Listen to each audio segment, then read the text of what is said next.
So any other answers for that? What makes it difficult for 802.5 not to reach whenever ಯಂತ್ರಕ್ಕೆ, even when the allocation of the bandwidth is more? So that's where the theta token oriented transmission protocol comes into picture. So max of theta comma f, if you can remember that 802.5 whenever we were discussing. So the propagation time, ultimately you have to wait until the token comes back to you and you decide whether the channel is free or not, somebody has occupied. So that has to be decided. Reservation field and mode in bits, fine. So if frame size whatever is really has to be transmitted, the payload ಬಗ್ಗೆ ಮಾತಾಡ್ತಿರೋದಾದ್ರೆ, that has finished out very early because of the available bandwidth. Now you are waiting only till your theta, because it has to travel through the ring and come back to you back again. In that kind of scenario, so the theta times of the propagation time of the token increases, and hence the moment or the time that a token is circulating and there is no real messages are being transmitted or real communication, actual communication ಏನು ಆಗ್ತಾ ಇಲ್ಲ, ಬರೀ token ಅಷ್ಟೇ transmit ಆಗೋ ಟೈಮಲ್ಲಿ there is no utilization of the bandwidth, and hence the breakdown utilization happens. So that's the same reasoning. Beyond certain bandwidth, the frame transmission time is less than the token transmission time, and the transmitting node has to wait for releasing a new token. So it comes to that, and if I have initiated, or a particular node has initiated a particular traffic, so it has been transmitted. Now you have to set that token as free, and then it goes to the other nodes as such. In the meantime, it may have already completed transmitting the frame. So if there was a chance, and the other node would also have been transmitted, but because of that protocol restrictions, are I want to transmit whenever we have a token. So effective frame transmission time is bounded by theta. So that is your propagation time. So that decides your that particular bandwidth or dotted line in that particular graph, ABU versus utilization of the bandwidth for that. Some bandwidth is there for wasted. Fraction of wasted bandwidth is theta minus f by f is your fraction. The token transmission time decreases with increase in the bandwidth. As a result, percentage of wasted bandwidth increases with increase in bandwidth. So you are wasting a lot of bandwidth with respect to 802.5 protocol because of that theta. The performance deteriorates after the bandwidth at which theta is equal to f. So you want to find out what is at lower and higher. There's a demarcation line in the graph. So that bandwidth is nothing but whenever theta is equal to f, propagation time is equal to frame transmission time, or the frame size you come to know.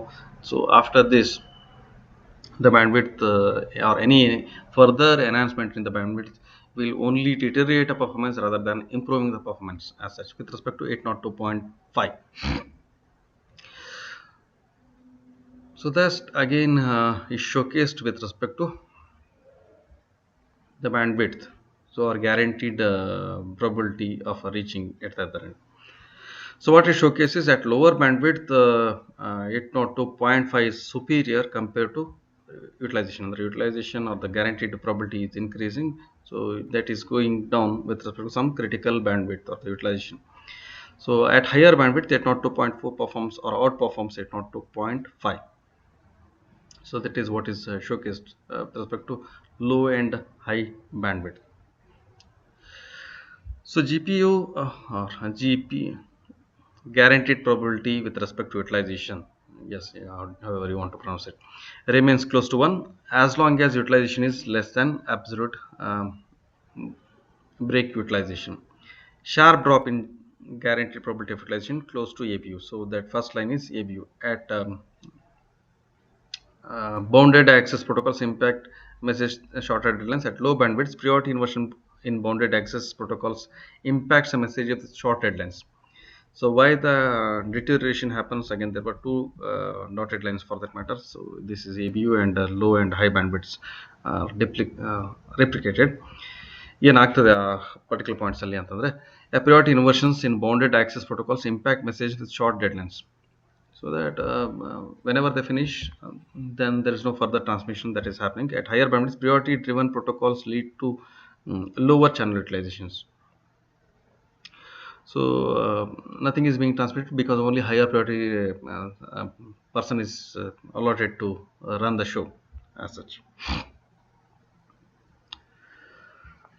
Now, these were two parameters or metrics with which the characterization was measured.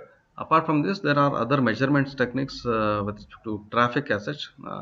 So, normally considered for the previously we considered only for the LAN approaches, right? Real-time LAN network. WANs are packet switch networks. So, popular example is internet. Internet provides best effort service. So, ultimately, reaching the end is more important compared to within a stipulated amount of time. That is what is the real time traffic. Does not guarantee timeliness or actual delivery to the intended recipients. On the other hand, um, commercial usage of internet real time application is increasing.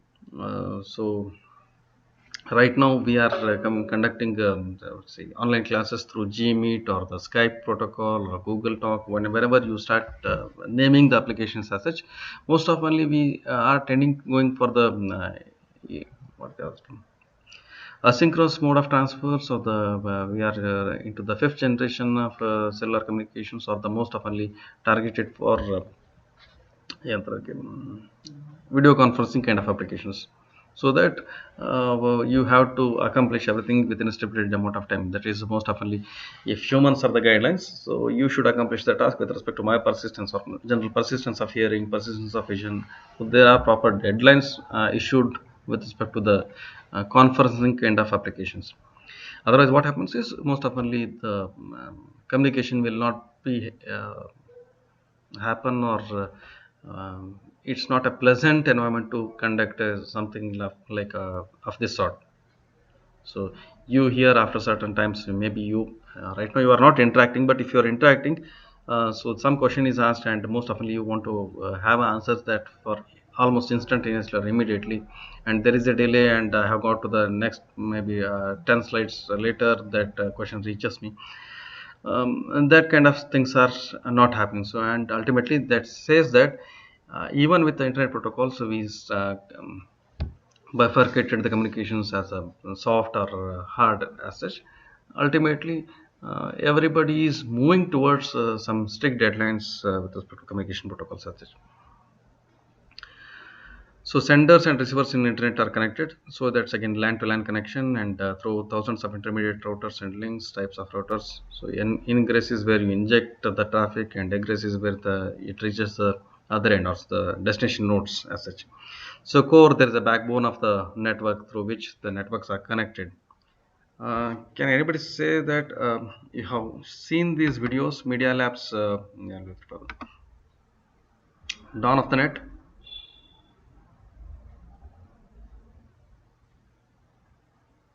Yes or no? So if it has been shown in your computer communication lab, I will just okay then I will just showcase this. So stop presenting and showcase that video. So which is tab.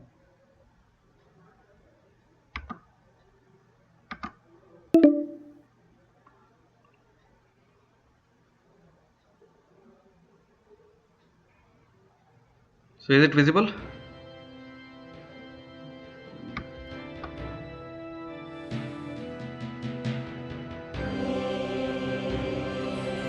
You can just respond in chat box or the WhatsApp as such if nothing is audible or something of that sort. No, sir.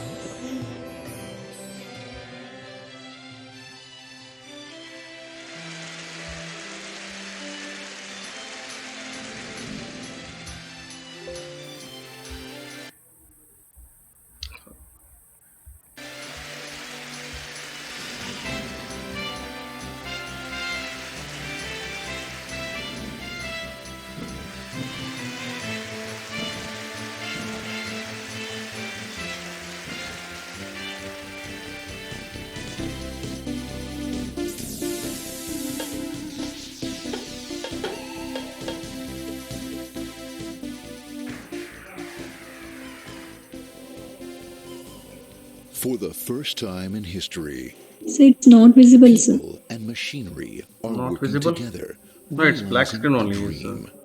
A uniting force that knows no geographical boundaries without regard to race, For how creed. many people you feel that the text is not visible, or it's not at all visible? One minute. Can't share your screen. Okay, I will just try one second.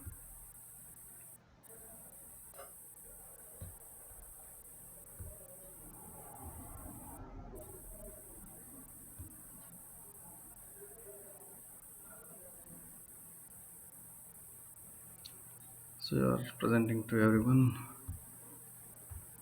Now is it Or visible? color. A new era where communication truly brings people together. This is the dawn of the net. Want to know how it works? Click here to begin your journey into the net. Now, exactly what happened when you clicked on that link? You started a flow of information. This information travels down into your own personal mailroom, where Mr. IP packages it, labels it, and sends it on its way. Each packet is limited in its size. The mailroom must decide how to divide the information and how to package it. Now, the package needs a label containing important information, such as sender's address, receiver's address, and the type of packet it is.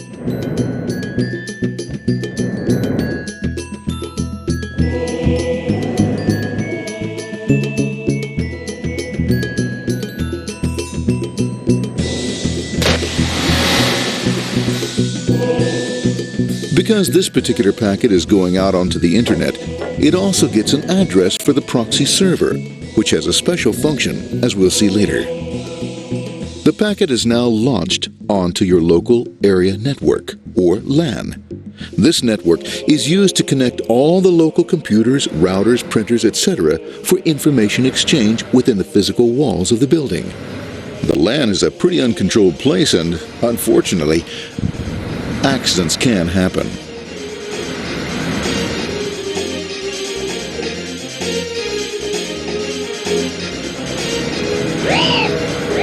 The highway of the LAN is packed with all types of information. These are IP packets, Novell packets, Apple Talk packets. They're going against traffic, as usual. The local router reads the address and, if necessary, lifts the packet onto another network. The router, a symbol of control in a seemingly disorganized world. Whoops, sorry about that. Let's go with this one here, this one here. This one's here, this one goes here. I don't like this one. Let's go with this one. Let's go here. A little over to the left. Let's go with this one here. Another channel here. Let's put that one here. Another one. Let's put that one here. There he is, systematic, uncaring, methodical, conservative, and sometimes not quite up to speed. Oops, sorry. But at least he is exact, for the most part. That's the one goes there. That one was there. That one was there. That one was there. And this one was there. Another one goes there. That was there. He's behind me. Let's go there. That was there. He was there. Let's put that one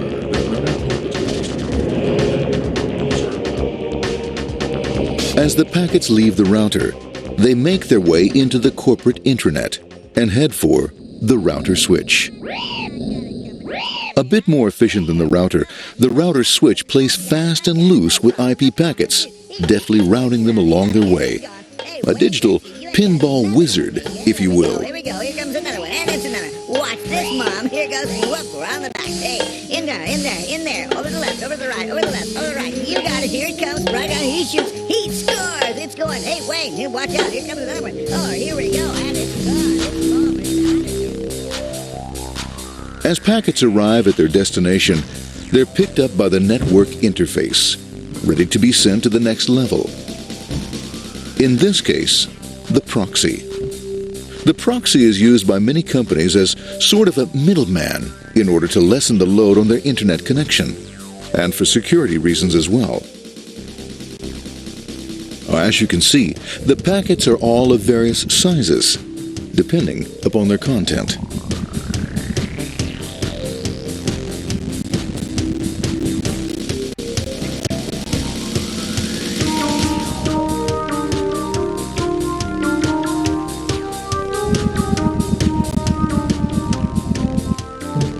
The proxy opens the packet and looks for the web address, or URL.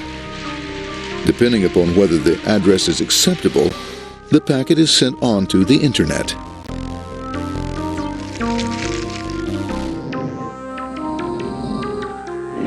There are, however, some addresses which do not meet with the approval of the proxy, that is to say, corporate or management guidelines. These are summarily dealt with. We'll have none of that. For those who make it, it's on the road again.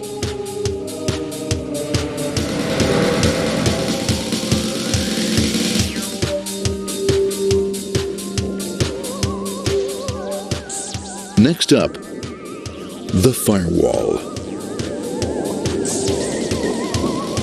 The corporate firewall serves two purposes. It prevents some rather nasty things from the Internet from coming into the intranet, and it can also prevent sensitive corporate information from being sent out onto the Internet. Once through the firewall, a router picks up the packet and places it onto a much narrower road, or bandwidth, as we say. Obviously, the road is not broad enough to take them all.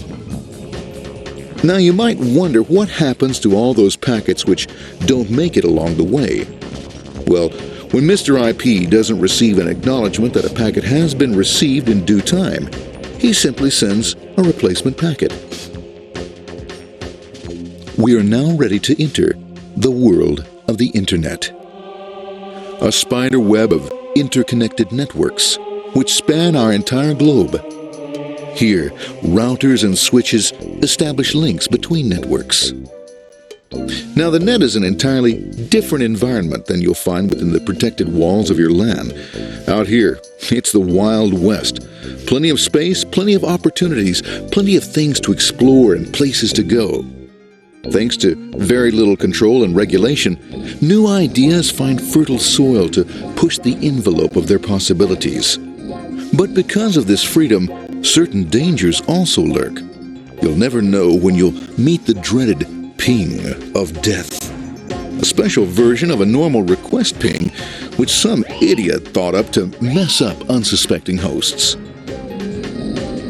The paths our packets take may be via satellite, telephone lines, wireless, or even transoceanic cable. They don't always take the fastest or shortest routes possible, but they will get there. Eventually. Maybe that's why it's sometimes called the worldwide wait. But when everything is working smoothly, you can circumvent the globe 5 times over at the drop of a hat. Literally. And all for the cost of a local call or less.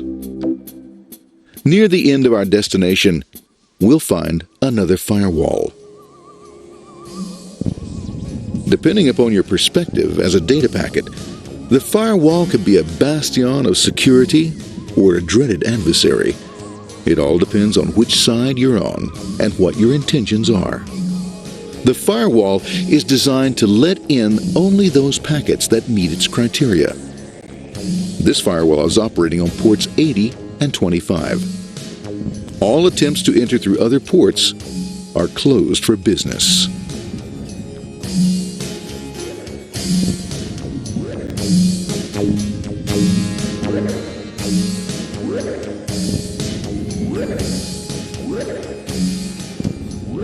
Port 25 is used for mail packets, while Port 80 is the entrance for packets from the Internet to the web server. Inside the firewall, packets are screened more thoroughly. Some packets make it easily through customs, while others look just a bit dubious. Now, the firewall officer is not easily fooled, such as when this ping of death packet tries to disguise itself as a normal ping packet. It's okay, go on. It's okay.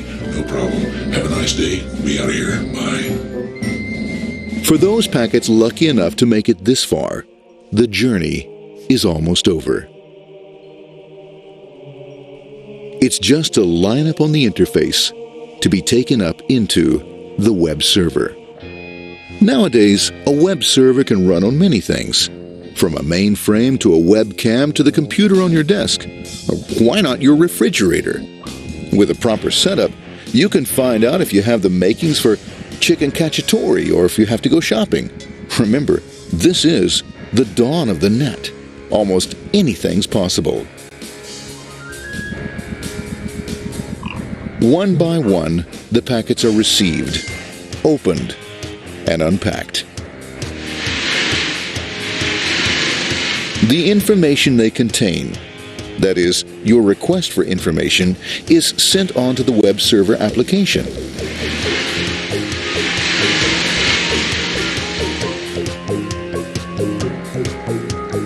The packet itself is recycled, ready to be used again, and filled with your requested information.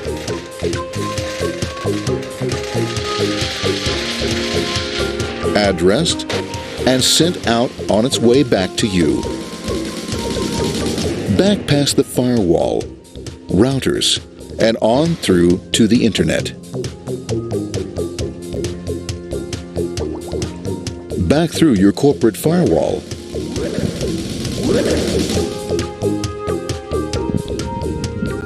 And onto your interface. Ready to supply your web browser with the information you requested. That is, this film.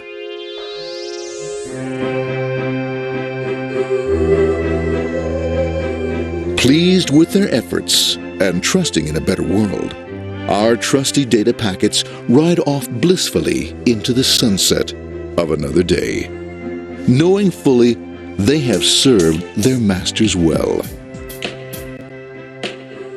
Now, isn't that a happy ending?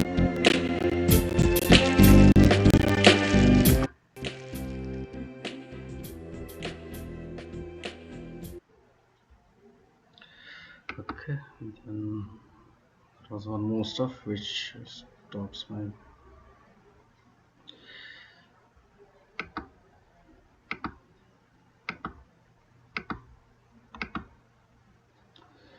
So I just want to share one more video. This was with respect to the actual. So you should have some framework idea or how does internet works like. Now, with respect to country policies and the other steps, or how actually what is meant by internet service provider, whether it's a BSN fiber or a CFI or whoever it is, how that business runs. To showcase that, I have one more video. I just want to share that.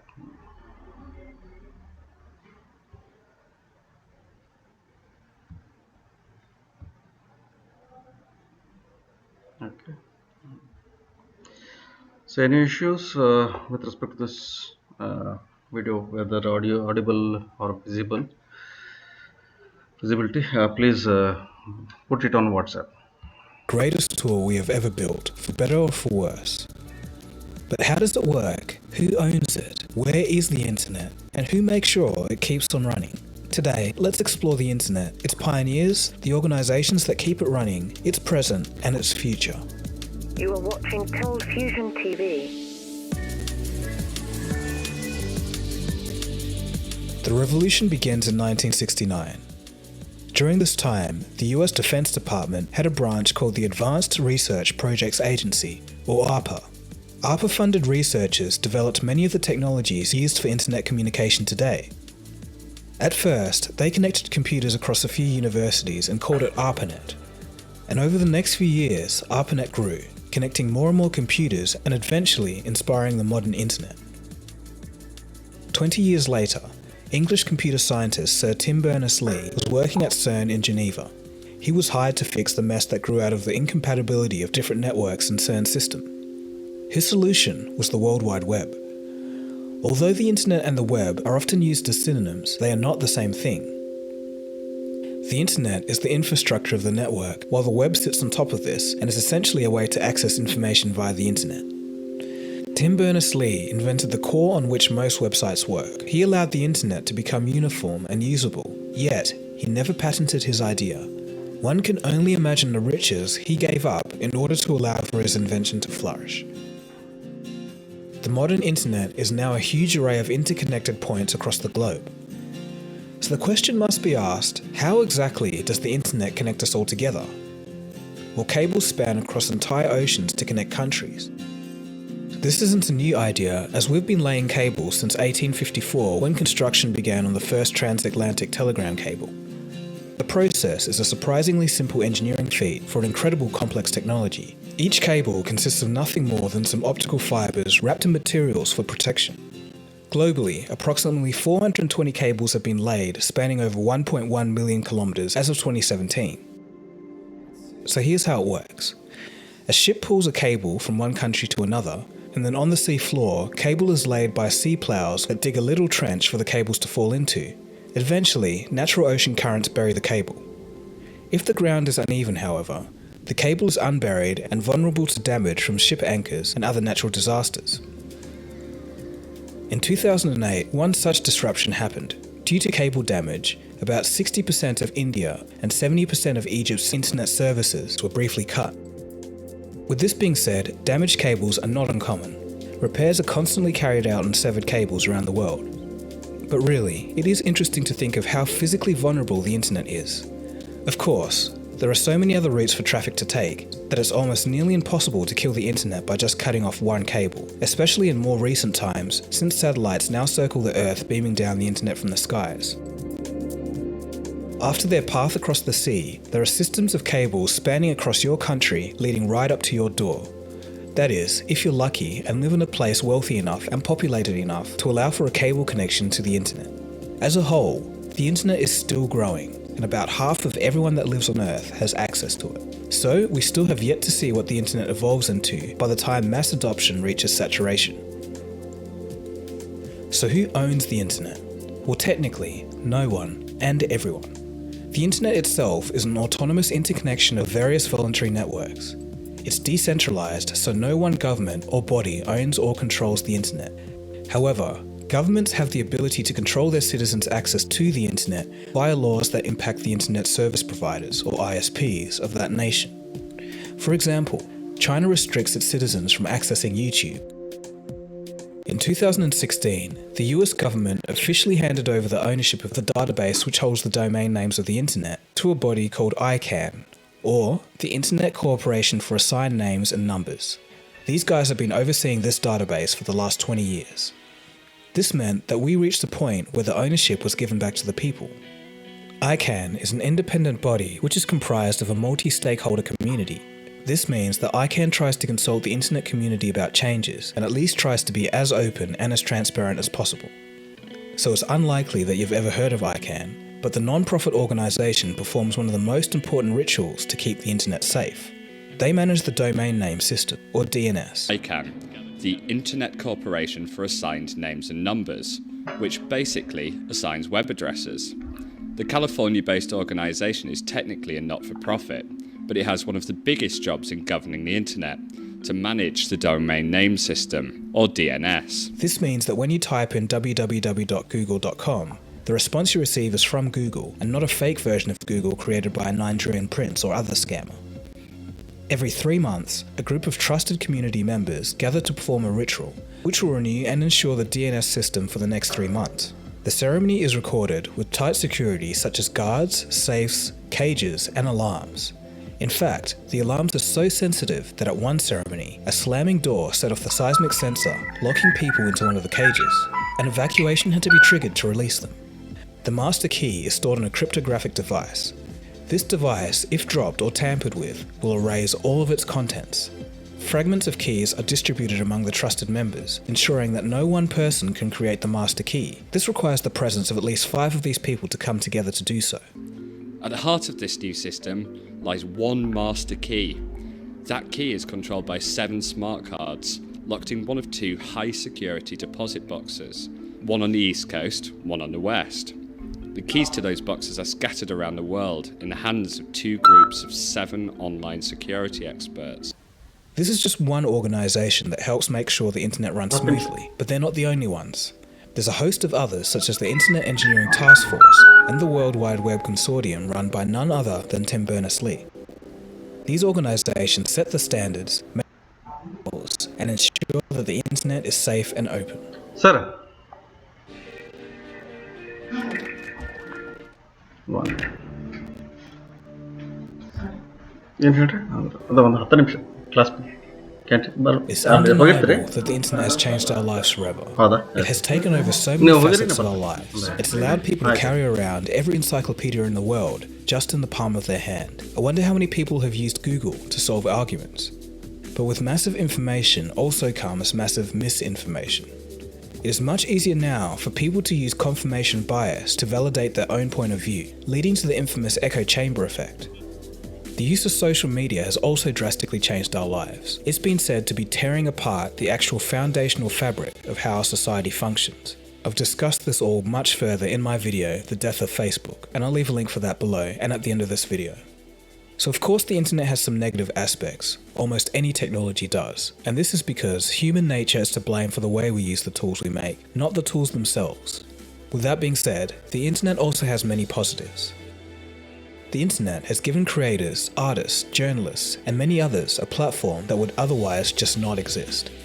Your favourite YouTubers wouldn't be able to make their videos without the internet. Michael from Vsauce has an old and still running segment called Do Online Now Guys, or DONGs. This series was simply lists of amazing things that you can do on the internet. It's one of the older series that's around, but the great thing about it is that it still captures the original wonder of the internet.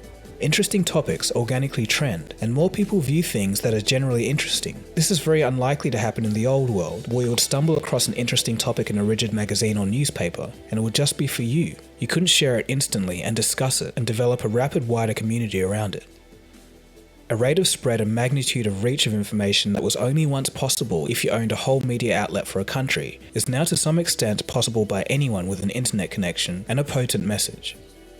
You can look at the French Yellow Vest protest that had gained momentum after an online petition, the WikiLeaks revelations that had gripped the attention of much of the world. So it comes down to this: the internet is an immensely powerful tool, but we have to use it right. So how will the internet evolve? Well, for starters, it's going to get faster. 5G is set to yield at least a 10-fold increase in speed. There are some scientists and political figures who are questioning the safety of 5G. These concerns arise from the higher frequencies associated with the higher data transfer speeds. However, the frequencies produced by 5G are an order of magnitude less than the current international limit of 300 GHz. 5G is set to arrive somewhere in 2019 or 2020 depending on which country you live in. Perhaps the most uncertain part of the internet's future is Article 13. The European Union has recently approved a controversial copyright law called Article 13. As I discussed in my earlier video, The End of the Internet, there are concerns that this new law may have a radical impact on the way that we share and produce content. The law passed by a sizable majority. However, on the question of debating amendments, 5 Swedish MEP members accidentally pressed the wrong button, meaning no debates, and the vote was binding. While the law has been amended since 2018 to exclude memes from its scope, people still have fears that these laws will kill small independent creators and cause massive undesired side effects. At the end of the day, we are the majority, we are in control, and the internet is what we make it. So that just about wraps up our look at the internet. I hope you learned something about how the internet works, who controls it, and its possible future. Thanks for watching. If you've just stumbled across this channel, feel free to subscribe. This has been Degogo, you've been watching Cold Fusion, and I'll see you again soon for the next video. Cheers guys. Have a good one. Cold Fusion. It's new thinking. Okay, then uh, so I think that should give you a fair idea about internet, rather than these diagrams as such. What is meant by ingress or egress, or you send something and that is sent across the routers and switches, transatlantic oceanic fibers, or whatever the optical fibers, and satellite communication, so on. So ultimately, link of networks will make it as internet, and that's how whatever you transmitted from one end, it has to reach the other end. And invariably, recent eras or treatments is somewhere the protocols are maturing enough to support the real-time traffic as well. So preferential treatment is needed to be given real-time traffic. That is a VoIP kind of approach, or some packets should be able to bypass the links, and routers or switches, whoever treats those packets has to treat them in separate lanes, as you are treating ambulance or fire brigades in terms of normal traffic lanes as such. So further, the other details we'll discuss in next class. So basically, I have to start with respect to the different services or the classifications. So the protocols X minimum and S max. So what is the minimum interval between the two transmissions, and what is the what is that message size, and so on, with respect to which you are classifying the traffics. There are two or three models: X min, S max, and R comma T, sigma comma this is X min, X average, S max, and the other one sigma and rho. So these are the traffics which are classified, and finally you have to decide something about quality of service, which again encounters your traffic shaping, policing, routing mechanisms, so that we are able to accomplish whatever SLA or service level agreements are signed between the service extractor and service providers as such. Fine. Okay, thank you. So you can leave the meet now.